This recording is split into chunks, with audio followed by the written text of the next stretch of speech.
Hello everybody, welcome to the Wonky Angle, where I talk about electronic music, both new and old.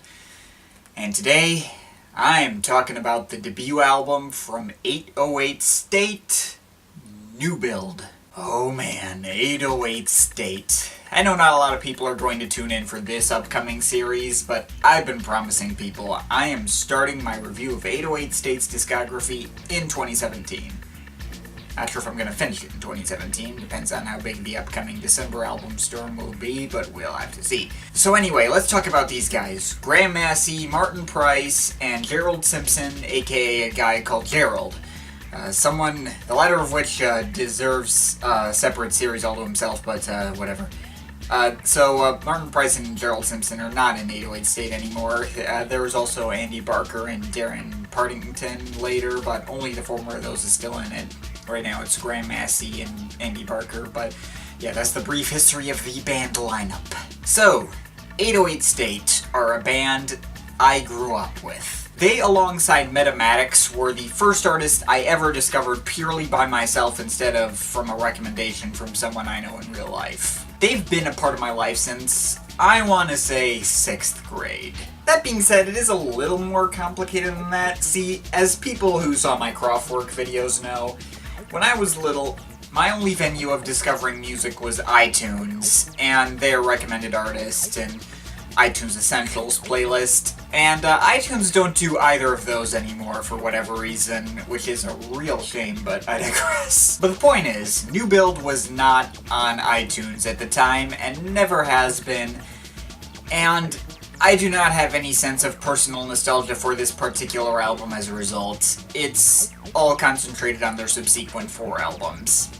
I mean, Outpost Transmission was on iTunes as well, but I didn't check that one out till much later, but whatever. So yeah, just getting that out of the way right out the gate. In fact, I'll have to be real and admit, by the time I picked Newbuild up to listen for the first time, when I think I was starting up college or sometime around then, I didn't like it at all. Of course, this is no longer the case now, but my perspective on these guys is pretty skewed, and this album is very different from their other later stuff. I'll admit that even now, if we were going purely by my own personal enjoyment, this album is just good but not great to me. But I also need to keep in mind the historical value of this album. See, 808 State are largely responsible for bringing the acid house scene over to the UK with this album, and it completely changed everything. They more or less kicked off the whole Manchester scene with this, and on top of that became favorites of the likes of, yes, Aphex Twin and Autechre. I know my viewers love those guys, and this album is one of the big favorites of one of your big favorites. Huge deal. Most of the music I talk about on this channel would maybe not even exist if it were not for this album. I always keep that in mind when I listen to this album, because it always feels like I'm listening to a completely different band, honestly. See, with big influential releases like this, it does unfortunately come with the baggage of not aging that well. Now, I think Newbuild has aged pretty well, all things considered, but it is undoubtedly a product of its time. Like, there is an obvious through-line artist like Aphex Twin and Autechre, but also LFO and Orbital, the whole artificial intelligence lineup. Newbuild doesn't sound exactly like any of those guys. I mean, it is a lot less serious, for one thing, because this is music all about the groove, or as the barely readable text on the cover says, the psycho-ecstatic, trance-inducing, groove-riding, funkological sound. See, this is kind of minimalistic, at least compared to their later stuff, just capturing this specific style and presenting it in its purest, undiluted form. And it's not one I'm going to be able to easily talk about from an individual track perspective, because these tracks are all rather similar. They've kind of follow a formula of sorts. Take some old school drum machines, of course including the TR-808, you just gotta. I mean, it's where their name comes from, for crying out loud. And they very much live up to their name by utilizing all the various TR-808 sounds that we've all come to know and love well, and are utilized time and time again in pop music and all over electronic music. I don't think this album's percussion is all TR-808, fairly certain there's a 606 in there as well, maybe a 909. I'm not a synth equipment expert myself. I just kind of know the basics and know that the 808 is heavily prominent in every track. Not that it'd be hard to guess. Oh, and there's also the TB303. Lot of TB303. For those of you who don't know that, TB303 is not a drum machine, but instead a synthesizer that makes that iconic squirty acid house synth bass line. And the 303 may as well be the main focus of the album. It's in every track and features very prominently all over this thing. See, we're talking about getting down to the very core of what makes this genre tick. Talking about vintage synth gear that is now all over the place. Now, of course, there is more to the album than just that. I think if it were only the sounds I've already mentioned, it might make for a boring and emotionless experience. I mean, they are able to make catchy, fun, and groove-heavy tracks like Narcossa and Coma without really using that big a variety of sounds. But there is more interesting stuff besides that. The track Sink/Swim, for instance, has this really fat bass line that gives it more of a funk edge, makes it more danceable. The track Headhunters has this weird flute-like sample to give it more flavor. And of course, this album has vocal samples. I mean, there aren't precisely a lot of them, but boy do they use that small amount of samples. Dr. Lowfruit 4am mix is best characterized by the voice that just repeatedly says push it, push it, push it, push it, push it, push it, push it, push it. And it just repeats over and over like that. Similarly, the closing track, Compulsion, goes, release your body, release your body, release your body. That, I think, is maybe one of the big things that make this album kind of a difficult listen.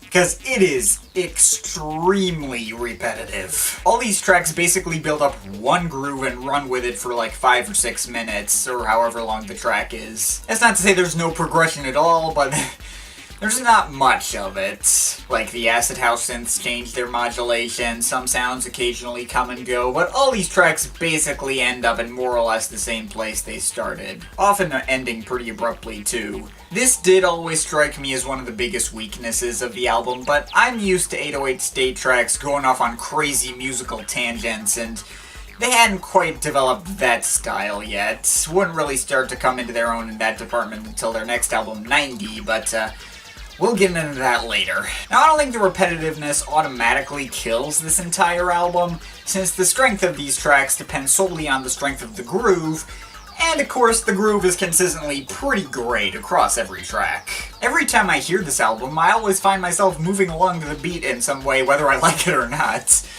And this is what has kept me from ever taking this album off my iPod. I mean, true, it is incredibly simplistic. The push it samples in particular, I remember really getting on my nerves on first couple of listens, because it was all I could pay attention to on that track, and they never changed. Well, maybe after a while they stopped sounding like real words and more like they were saying bullshit, bullshit, bullshit, bullshit. But that was more of a mental thing than actually changing the sound of the samples. Of course, there is more to the track than just that. I have found the acid house synths to be more interesting with return listens, and that to be the thing that I focus on more now, but yeah. Thing about it is, I feel this is not really an album for thinking hard. If I just happen to be in the mood for some good old-fashioned, no-frills acid house, something to just get my foot tapping, then there's few better places to look than here. Now, I still personally believe that Newbuild is mainly a foundation upon which better music would go on to be built upon.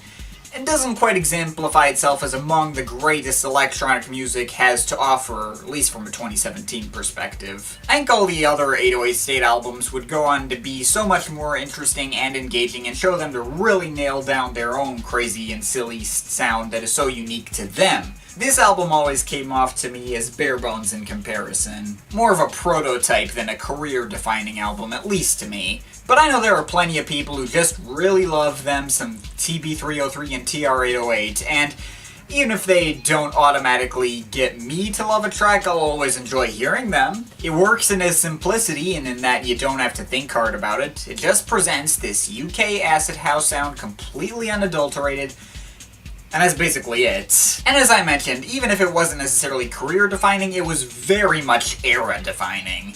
The world of electronic music, as we know, may as well be 80% gone if you remove Newbuild from history, having kind of started up that whole era that so many of my favorite bands and artists participated in. And I know there are people watching who think Newbuild is in their top 5 favorite albums of all time, even without historical context.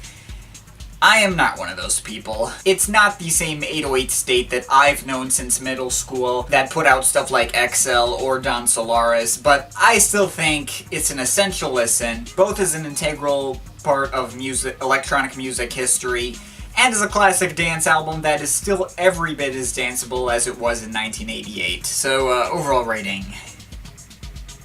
Purely personal enjoyment-wise, it's probably only like a 7.7 out of 10. But if you include, like, historical value and respect, I guess you can raise it to, like, an 8.3 or an 8.5 if you want. But, of course, this is just my opinion. You can feel free to disagree with it. But I'd like to hear your thoughts, so leave the comments in the comment thing down there. But, yeah, that's pretty much it. That's all for today. See you next time.